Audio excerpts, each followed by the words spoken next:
हिंदुस्तान के इतिहास में आप कह सकते हैं कि पहली बार हुआ है कि जो हमारा क्रिमिनल लॉ है, सो कॉल्ड, हमारे जैसे भी अभी बीएनएसएस है, पहले सीआरपीसी चलता था 1973 का। उसके पहले चलता था सीआरपीसी 1980 1989 का, नहीं सॉरी 1898 का। 1898, 1973 इस तरीके से, और इसके पहले चला था 1882 का। अगर आप लोग थोड़ा बहुत हिस्ट्री में इंटरेस्ट रखते हैं लॉ के, तो उसमें बता रहा हूँ। सबसे पहले सीआरपीसी आया था 1882, उसके बाद 1898, और उसके बाद 1973। तो जो आप पढ़े होंगे बाकी, जो भगत सिंह वगैरह को फांसी लगाई गई, जो प्रोसीजर चला था वो 1898 के प्रोसीजर के अकॉर्डिंग हुआ था सारा का सारा। ठीक है। अब उन सब में कहीं भी बेल शब्द को डिफाइन किया ही नहीं गया था। ना तो अंग्रेजों ने किया, ना तो हिंदुस्तानियों ने किया, कहीं नहीं किया। ये हाँ, इतना कहा जा सकता है कि सो कॉल्ड वे जो मोदी जी हैं उन्होंने किया, या सो कॉल्ड हमारे जो अमित शाह साहब हैं उन्होंने इसको डिफाइन करवाया या किया है, वॉट एवर।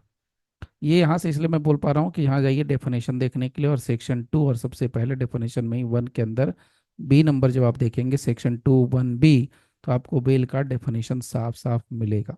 यानी बेल कहते किसको है, ये आपको बहुत क्लियर पता चलता है। देखिए बेल का मतलब क्या है, एक बार फिर से बता रहे हैं, ये डेफिनेशन में ऑलरेडी आप लोग को बता चुके हैं। बेल का मतलब क्या होता है? बेल का मतलब होता है किसी भी पर्सन को रिलीज कर देना। रिलीज मतलब मुक्त कर देना। देखिए ध्यान से, बेल का मतलब होता है release of a person, release of a person, release of a person. Clear? So bail का मतलब होता है रिलीज ऑफ ए पर्सन। कौन सा पर्सन? तो पर्सन दो तरह का है।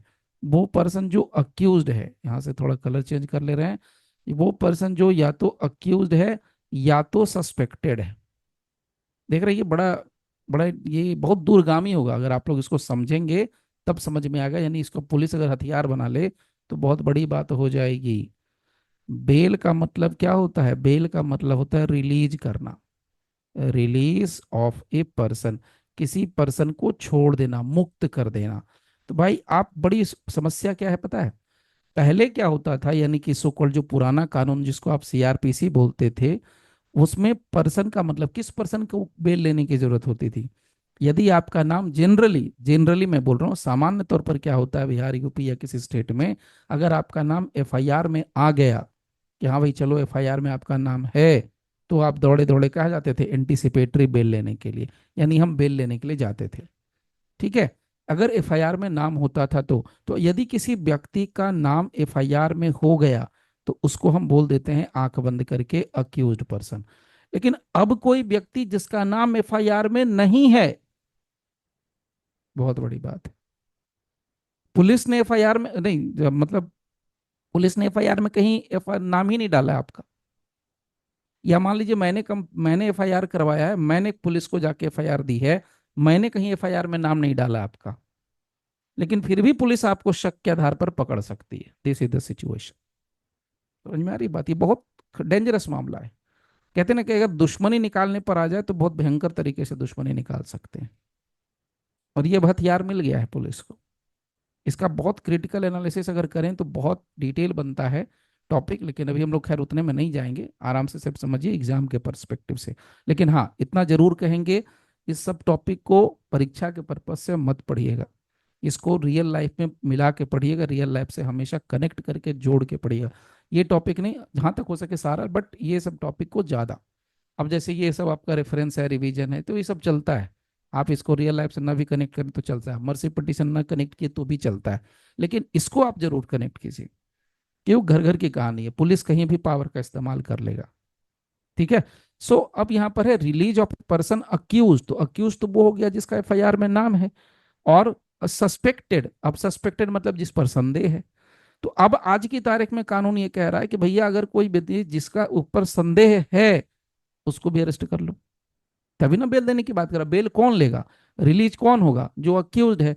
बेल कौन लेगा? जो सस्पेक्टेड है, suspected of commission of an offence from the custody. अब कस्टडी में चला गया ना वो, संदेह था, कस्टडी में ले लिया, from the custody of law upon certain condition. तो हम क्या कर रहे हैं? हम उस पर्सन को रिलीज कर रहे हैं जो अक्यूज्ड है। एक बात, हम उस पर्सन को रिलीज करने की बात कर रहे हैं जो पर्सन क्या है, अभी बताए, सस्पेक्टेड है। तो सस्पेक्टेड है उसकी बात कर रहे हैं। तो अक्यूज्ड और सस्पेक्टेड दोनों को रिलीज कर देना। कैसे करेगा रिलीज? कंडीशन पर, कुछ शर्तों पर करेगा। Imposed by an officer of officer, तो खाली कहा ऑफिसर हो तो ऑफिसर का मतलब क्या समझे? पुलिस वाला। और कोर्ट, तो कोर्ट में तो सब समझ में आता है, court. On execution by such person of a bond और बेल बॉन्ड, मतलब क्या है? अगर ये भी बहुत डेंजरस मामला है, आप कभी ये मत सोच लीजिएगा जिंदगी में, ये गलत कॉन्सेप्ट मत बिठा लीजिएगा कि अगर पुलिस ने किसी व्यक्ति को अरेस्ट कर लिया है और बेल लेने की बात है तो पुलिस अपने अपने बेल दे देगी ना।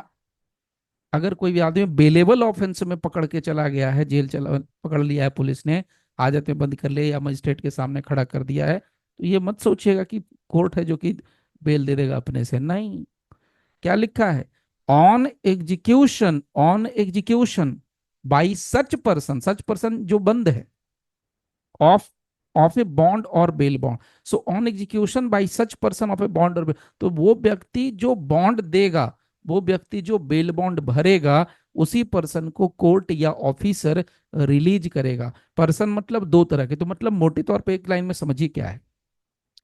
कोई भी व्यक्ति जिस पर संदेह है उसको रिलीज करने को हम बेल कहेंगे। कोई भी व्यक्ति जो किसी एफआईआर में नेम्ड है, अक्यूज्ड है, उसको हम छोड़ने को, रिलीज करने को कहेंगे बेल। लेकिन जब किसी पर्सन को छोड़ा जाता है बेल पर, तो उसको शर्त लगा के छोड़ा जाता है, विथ कंडीशन छोड़ा जाता है। ऐसे हवा में नहीं छोड़ा जाता, विथ कंडीशन छोड़ा जाता है। अच्छा, जिस व्यक्ति को छोड़ा जाता है उसको या तो बॉन्ड पर छोड़ा जाएगा या तो बेल बॉन्ड पर छोड़ा जाएगा। अब बॉन्ड और बेल बॉन्ड का फर्क जो ये भी समझ लीजिए साथ के साथ। ये यहां पर आपको मिलेगा ई और एफ डी में, बेल बॉन्ड मिलेगा डी में। तो बेल बॉन्ड का मतलब होता है कि जो व्यक्ति श्योरिटी देगा, श्योरिटी बेल बॉन्ड, ऐसे ही समझिए, बेल बॉन्ड दो शब्द है, यानी बड़ी बात हो गई, बेल भी है बॉन्ड भी है। तो बेल बॉन्ड में होता है कि एक आदमी को हमको लाना होगा, और वो आदमी मेरे तरफ से जाएगा और कहेगा कि हम जनाब इसका गारंटी एक तरीके से लेते हैं, जब भी मजिस्ट्रेट साहब आप बुलाएंगे, जब भी थाना वाला बुलाएगा, जब भी इन्वेस्टिगेशन की जरूरत होगी, वहां पर हम इन्वेस्टिगेशन करने के लिए, इसको पहुंचाने के लिए हम आ जाएंगे, मतलब हमारी तरफ से गारंटी है, ये हमेशा सपोर्ट करेगा।